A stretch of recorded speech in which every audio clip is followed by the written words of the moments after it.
এবং সাবেক সভাপতি বাংলাদেশের communist party comrade Mujahidul Islam Selim, মাননীয় সভাপতি সাহেব, সম্মানিত আলোচকবৃন্দ, গণতান্ত্রিক সাংস্কৃতিক ঐক্যের নেতৃবৃন্দ, ভাইয়েরা এবং বোনেরা, শুভ সন্ধ্যা। আমরা সবাই গান বাজনা, নাচ, কবিতা, সাংস্কৃতিক অনুষ্ঠান সেইটার জন্য অপেক্ষা করে আছি, কিন্তু কিছু কিছু কথা আমাদের শুনতে হবে। আমাকে সুযোগ দেওয়াতে আমি কৃতজ্ঞতা জানাই। অল্প সময়ে 2-4টা গুরুত্বপূর্ণ কথা বলব। কথা আজকে শেষ হবে না, খালি এইখানে দাঁড়িয়ে কথা বলবো না। আপনারা অনুমতি দিলে এলাকায় এলাকায়, পাড়ায় পাড়ায়, মহল্লায় মহল্লায়, গ্রামে গঞ্জে আপনাদের উঠানে বসে আলাপ আলোচনা করতে হবে। কেননা আমাদের বাঙালি জাতির ইতিহাস হল বীরত্বের ইতিহাস। আমরা বীরের মতো লড়াই করেছি এবং বিজয় ছিনিয়ে এনেছি। কিন্তু আমাদের দুর্ভাগ্য, আমরা বিজয় ছিনায় আনি কিন্তু বিজয় ধরে রাখতে পারি। বারবার এটা হয়েছে, কিন্তু আর এইটা হইতে দেওয়া যাবে না। এইবার আমরা বিজয় অর্জন করব এবং সেই বিজয় আমাদের ধরে রাখতে হবে। অনেক স্মৃতি মুক্তিযুদ্ধকে কেন্দ্র করে, অনেকে মনে করেন আমাদের মুক্তি সংগ্রাম হলো ৭১-এর ৯ মাস।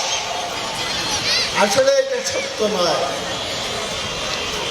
এই ৯ মাসের অধ্যায়, শেষ অধ্যায়, চূড়ান্ত অধ্যায়, সেইখানে পৌঁছার জন্য আমাদের বছর বছর ধরে সংগ্রাম করতে হয়েছে। আপনারা শুনলেন এই শহীদ মিনারে আমার নিজের অনেক স্মৃতি জড়িত। আইয়ুব আমলের সংগ্রামের কেন্দ্রবিন্দু ছিল ৬৯-এর গণঅভ্যুত্থানে আসাদকে হত্যা করা হয়েছিল এই চানখাঁরপুলের সামনে। আমাদের এখানে মুক্তিযুদ্ধের সময়, সশস্ত্র সংগ্রামের সময় প্রথম যে আক্রমণ করা হয় ২৫শে মার্চের গভীর রাতে ঢাকা বিশ্ববিদ্যালয় এবং ঢাকা বিশ্ববিদ্যালয়ের যে ঐতিহাসিক বটতলা, কামান দাগিয়ে বট গাছটাকে উপড়ে ফেলা হয়, এই শহীদ মিনারটাকেও কামান দাগিয়ে ধ্বংস করে দেওয়া হয়েছে। আমি একজন মুক্তিযোদ্ধা ছিলাম এবং ঢাকা অপারেশনের দায়িত্ব নিয়ে, কমান্ড করে আমাদের গেরিলা বাহিনী নিয়ে ঢাকার দক্ষিণাঞ্চলে উপস্থিত ছিলাম। সেই অপারেশন কমপ্লিট করে, শেষ করে ১৬ই ডিসেম্বরে আমরা ঢাকায় প্রবেশ করতে পারলাম না। নদীর ওই পার থেকে এই পারে আসতে যে সময় লাগবে, সেইটার জন্য পরদিন সকালে ভোরবেলায় রওনা হয়ে ১৭ই ডিসেম্বর এই শহীদ মিনারে এসে গেরিলা বাহিনী সহ আমরা শপথ নিয়েছিলাম সোনার বাংলা গড়ে তুলব। শপথ নিয়েছিলাম মুক্তিযুদ্ধের সময় আমরা গান গাইতাম, একটি ফুলকে বাঁচাবো বলে যুদ্ধ করি, একটি মুখে হাসির জন্য অস্ত্র ধরি। আমরা হানাদার মুক্ত করে মুক্ত এলাকায় ফুলের বাগানের মতো সমাজ প্রতিষ্ঠা করেছিলাম। মুক্ত এলাকায় কোনো ঘুষ দুর্নীতি ছিল না, মুক্ত এলাকায় কোনো নারী নির্যাতন ছিল না, মুক্ত এলাকায় কোনো অন্যায় অবিচার আমরা করতে দেই নাই, পাবলিক করতে দেয় নাই, জনগণের ভিতরে সেই জাগরণ। কিন্তু দুর্ভাগ্য, আমরা দেশ স্বাধীন করলাম, কিন্তু ফুলের বাগান হলো না, হয়ে গেছে ক্যাসিনোর বাগান। আপনারা সবই জানেন। এই সম্প্রতি হিসাব বের হয়েছে, আওয়ামী ফ্যাসিস্ট শাসনের কালে 28 লক্ষ কোটি টাকা বেমালুম চুরি করে নিয়ে যাওয়া হয়েছে, ডাকাতি করে নিয়ে যাওয়া হয়েছে। হিসাব করে দেখেন, 28 লক্ষ কোটি টাকা আকাশ থেকে পড়ে নাই, আমাদের কোটি কোটি সাধারণ মানুষের পকেট কেটে নিয়ে যাওয়া হয়েছে, ব্যাংকগুলোকে লুটপাট করা হয়েছে, গরিবের ট্যাক্সের টাকা আত্মসাৎ করা হয়েছে এবং টাকা পয়সা পাচার করা হয়েছে। আমাদের স্বপ্ন আমরা বাস্তবায়ন করতে পারি। আমাদের একটু শিখতে হবে, চিন্তা করতে হবে। আপনাদের কাছে আমি বলতে চাই, আজকে গণতান্ত্রিক সাংস্কৃতিক ঐক্য একটা আন্দোলন শুরু করেছে। এটা খালি গান বাজনার ব্যাপার না। 71 সালে বিজয়ের পর আমাদের দেশে একটা সাংস্কৃতিক বিপ্লব শুরু করা উচিত ছিল। আওয়ামী লীগ তো সেটা করবে না। আওয়ামী লীগের সংস্কৃতি হলো লুটপাটের সংস্কৃতি। কিন্তু আওয়ামী লীগের বাইরে আমরা যারা ছিলাম, আমাদের আত্ম উপলব্ধিতে আনা প্রয়োজন একটা সাংস্কৃতিক বিপ্লব, একটা মতাদর্শগত বিপ্লব সাধন করা উচিত ছিল। সেইটা হলে আজকের মতো ভয়াবহ অবস্থা হতো না। অনেকে বলেন যে মুক্তিযুদ্ধ আমাদের 1 নম্বর বিজয়, এখন দ্বিতীয় বিজয় আমাদের অর্জন করতে হবে এবং দ্বিতীয়বার আরেকটা প্রজাতন্ত্র প্রতিষ্ঠা করতে হবে। আওয়ামী লীগ আমাদের মুক্তিযুদ্ধকে কলঙ্কিত করেছে। আওয়ামী লীগ যে ব্যাখ্যা দিয়েছে মুক্তিযুদ্ধ সম্পর্কে, সেটা একটা বিকৃত স্বার্থপর উদ্যোগ। বামপন্থীদের নেতৃত্বে যে আন্দোলন হয়েছে সেটা কোনো মাত্রায় কম ছিল না এবং কোন কোন সময় বামপন্থীরা নির্ধারক ভূমিকাও পালন করেছে। কিন্তু ফাইনালের গোলটা আমরা করতে পারি না। এটা আমাদেরও কিছু ভুল ছিল। সেইখান থেকে আমাদেরকে শিক্ষা নিতে হবে।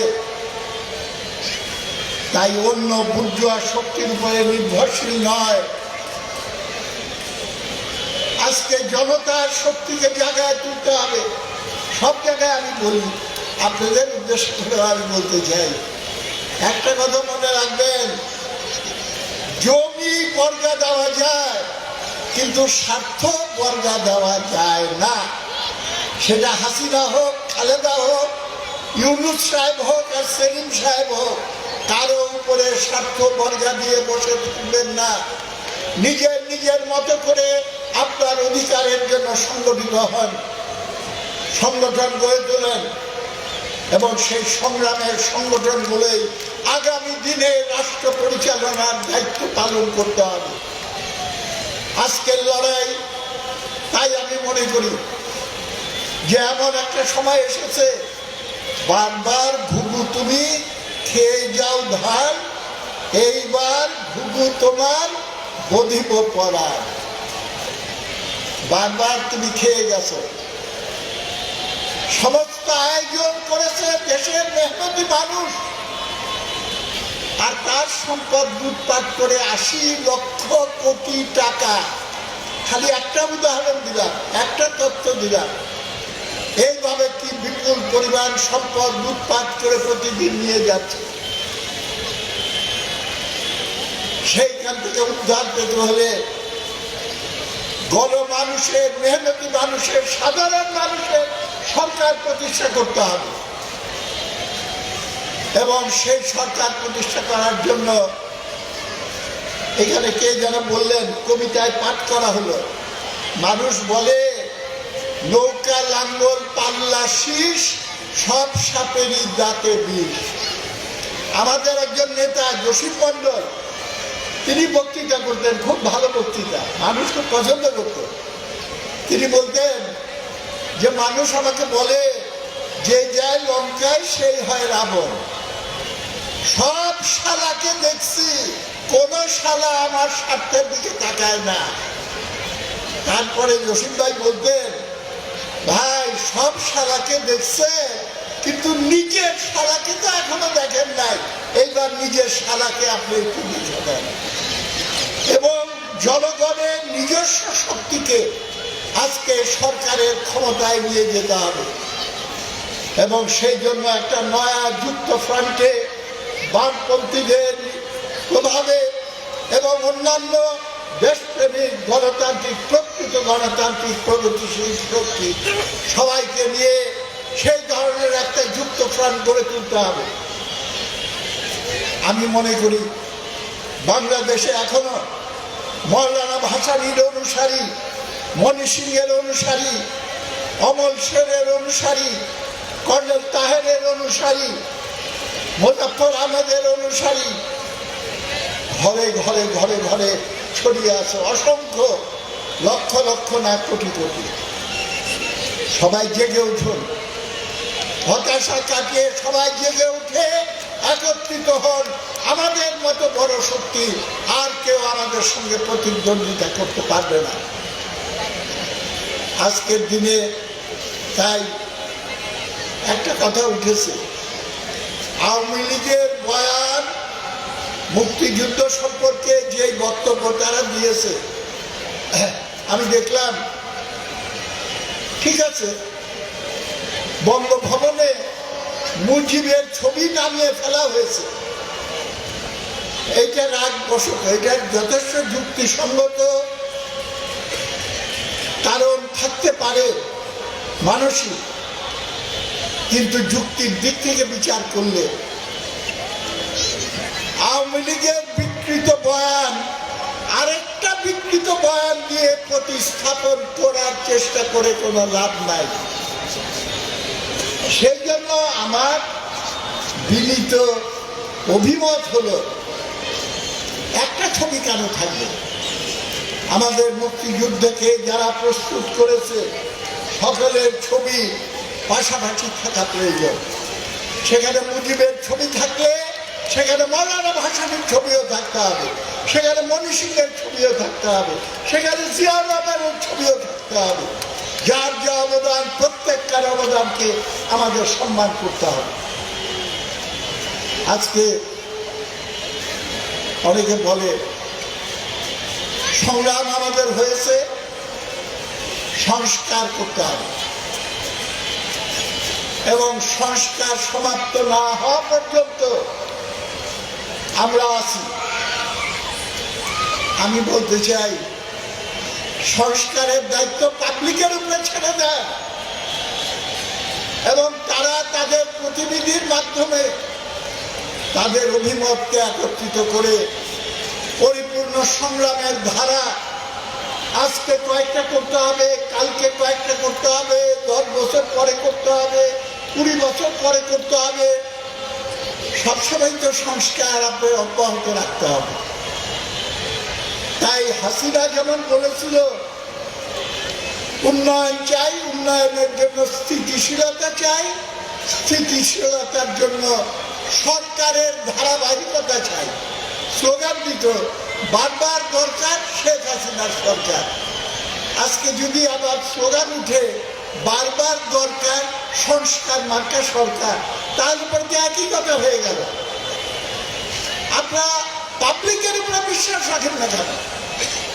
তাদেরকে ক্ষমতায়নের সুযোগ করে দেন এবং সেইটার ভিতর দিয়ে জাতির গুরুত্বপূর্ণ সিদ্ধান্তগুলো যাতে নেওয়া হয় সেইটা নিশ্চিত করে। ডক্টর ইউনূস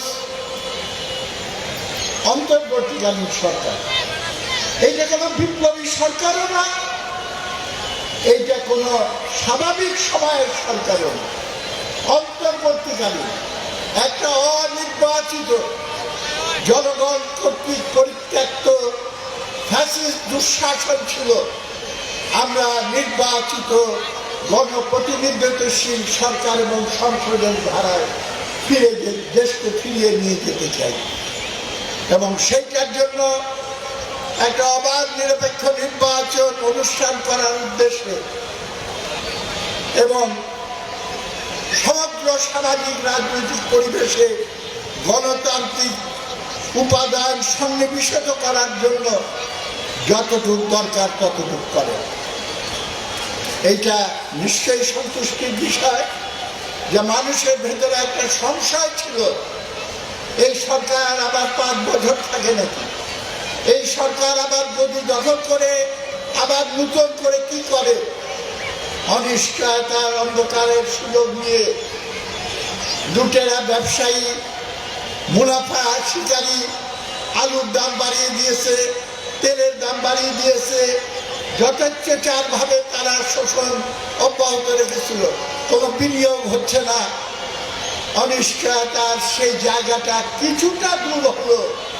আজকে ইউনূস সাহেব বক্তৃতায় যেটা বলেছেন যে আমি এই বছর 2025 সাল কিংবা 26 সালের প্রথম দিকে এই সময়ের ভেতরে জাতীয় নির্বাচন অনুষ্ঠান করব।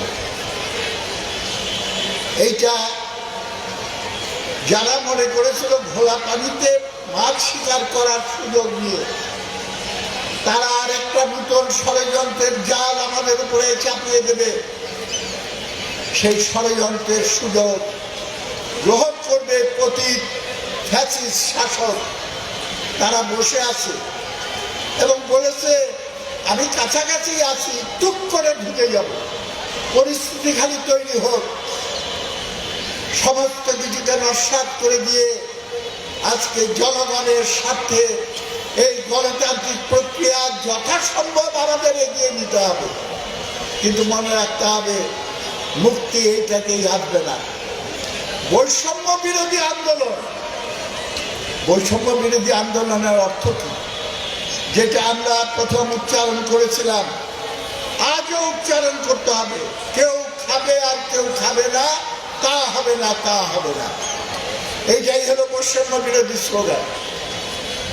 বৈষম্য মানে কেউ যদি মনে করে এক পক্ষ এতদিন লুটপাট করেছে আরেক পক্ষ করতে পারে নাই, এইখানে বৈষম্য হয়েছে, এই বৈষম্য দূর করতে চাই।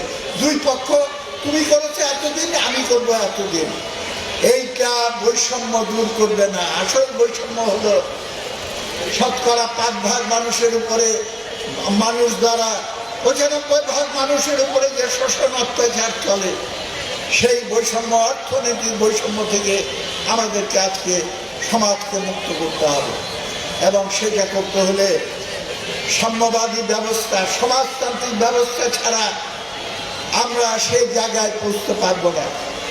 আমাদের স্বাধীনতার ঘোষণাপত্রে ছিল সাম্য, সামাজিক মর্যাদা এবং ন্যায় বিচার, মানবিক মর্যাদা এবং সামাজিক ন্যায় বিচার। সেই ভিত্তির উপরে দাঁড়িয়ে আমরা মুক্তিযুদ্ধ করেছিলাম এবং সেই ভিত্তির উপরে দাঁড়িয়ে আগামী দিনের ভবিষ্যতের বাংলাদেশ রচনা করতে হবে। আওয়ামী লীগ মুক্তিযুদ্ধ নিয়ে ব্যবসা করেছে, স্বাধীনতার চেতনা নিয়ে তারা ব্যবসা করেছে। আওয়ামী লীগের বয়ানের কবর দেন, আওয়ামী লীগের বয়ানের কবর দিতে গিয়ে মুক্তিযুদ্ধকে কবর দিয়েন না, আপনাদের কাছে করজোড়ে অনুরোধ করতেছি। মানুষ সেটা বুঝে এবং এইটা ইতিহাস প্রমাণ করেছে যে ধনিক শ্রেণীর শাসনের উপরে নির্ভর করে থাকলে আমরা কোনোদিনই মুক্তিযুদ্ধের স্বপ্ন বাস্তবায়ন করতে পারবো না। তাই আজকে শ্রমিক শ্রেণী, মেহনতি মানুষ, গ্রামের কৃষক, ক্ষেত মজুর, মুটে মজুর, কামলা কুলি, এইসব খেটে খাওয়া মানুষ, সঙ্গে মধ্যবিত্ত শিক্ষিত জনগণ, যারা প্রগতিবাদী চিন্তাধারায় উদ্বুদ্ধ, তাদের সবাই একত্রিত হয়ে সেই নয়া যুক্তফ্রন্ট গঠন করে আমাদের রাষ্ট্র ক্ষমতা নেওয়ার জন্য অগ্রসর হতে হবে। এবং সেই জন্যই আমি আবার বলছি, সমস্ত জায়গায় সারা দেশে একটা সাংস্কৃতিক আন্দোলন আমাদের শুরু করতে হবে। সেই সাংস্কৃতিক আন্দোলনের লক্ষ্য হবে সেই নূতন সমাজ নির্মাণের লক্ষ্যে মানুষকে প্রস্তুত করা, তার ভেতরে সেই চেতনা সৃষ্টি করা, এবং তাহলে পরে আমরা শহীদদের স্বপ্ন বাস্তবায়ন করা আমাদের পক্ষে সম্ভবপর হবে। আপনাদের সবাইকে অনেক অনেক শুভেচ্ছা এবং শুভকামনা। এবং বন্ধুগণ, আপনারা নেমে পড়ুন। এইবারের লড়াই হলো সত্যিকার জনমানুষের সরকার প্রতিষ্ঠার লড়াই। এক ধাপে না পারি, দুই ধাপে করব, কিন্তু প্রথম থেকে নিয়ত বন্ধ করে আমরা অগ্রসর হব। গান আছে, আমি গায়ক না, কিন্তু গানের কলিগুলো আমার জানা আছে। বারে বারে হেলিস নে ভাই, বুক বেঁধে তুই দাঁড়া দেখি, বুক বেঁধে শক্ত করে দাঁড়ান। আমরা জনগণের শাসন এবং সোনার, প্রকৃত সোনার বাংলা আমরা প্রতিষ্ঠা করতে সক্ষম হব। আপনাদের সবাইকে ধন্যবাদ। বিপ্লব দীর্ঘজীবী হোক।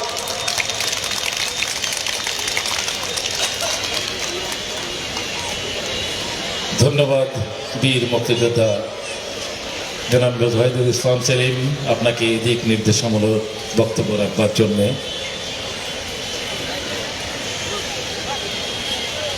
বুক টান করে দাঁড়ানো অবস্থায় ২৪ গণ আন্দোলনের আলোক বক্তৃতা। এ পর্যায়ে আজকের অনুষ্ঠান আলোচনা করবেন সভাপতি অধ্যাপক বদিউর রহমানকে। অনুরোধ করছি ওনার মূল্যবান বক্তব্য রাখার জন্য। তিনি সভাপতি বাংলাদেশ অতিথি শিল্পী গোষ্ঠী।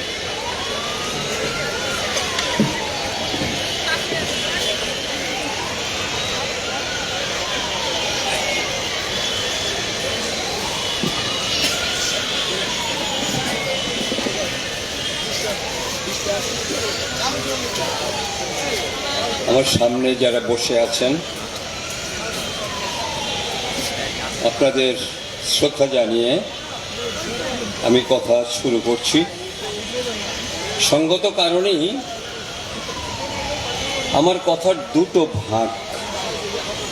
সভাপতি হিসাবে যে বিজ্ঞ ব্যক্তিত্ব এখানে কথা বললেন, তাদের কথা একটু সংক্ষিপ্তায়ন এবং শেষে আমার কথা। প্রথম স্বাগত বক্তব্য, তারপর ডাক্তার হারুনুর রশিদ,